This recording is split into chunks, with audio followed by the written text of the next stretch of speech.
I'm writing this book about how to live well. And when I say that, I know you're probably thinking, well, great. We've got 10,000 other books, self help books, and philosophy books about how to live well. Why do you think that you're going to come along and tell us something that you haven't heard before? And you're totally right. And that's part of the goal here. I know that most of these books, self help books, we hear them, we read them, people recommend them, and we give them a try.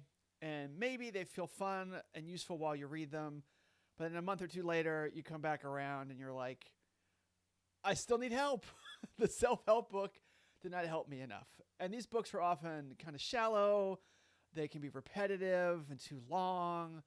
They often are rooted in the fame of the person who wrote them. You want to read these books about someone you admire, and their stories are very self centered. They're assuming if they did these things or sorted something out, that because they did, that you can. And these are all flaws that are my goals to avoid. So one thing I'm trying to do with this book is avoid all of the traps that these books tend to fall into. Second major thing about this book is that this is a set of questions I have been studying my whole life. I studied philosophy in college. I've read these books. I've read the Greek philosophers. I've read the Stoics. I've read about Hinduism. I've read about Buddhism.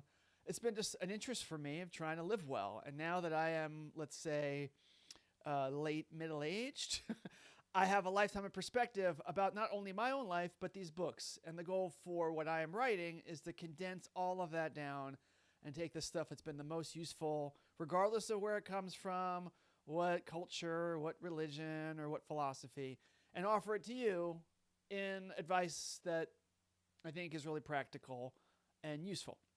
And then I'm trying to ask better questions about books like these.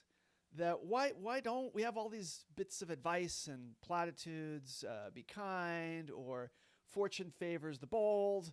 We have all these carpe diem. We have all these quotes that we say and we toss around, but most of them don't really help very much because they don't come with advice about when to apply them or what can go wrong when you apply this advice.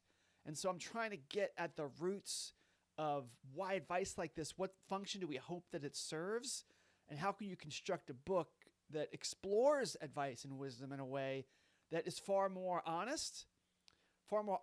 It can't all be useful, but if it's more honest, it'll help you avoid mistakes that come out of reading books like this. And the last thing, if you don't know my work, I think everything is kind of funny. I have an absurdist view of the world and of philosophy itself.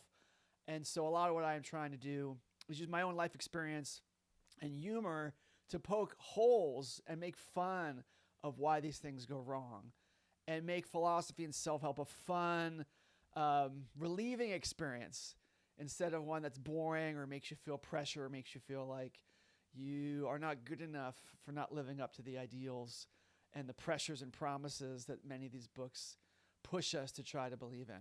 So that's the story of this book project, and I hope you'll follow along.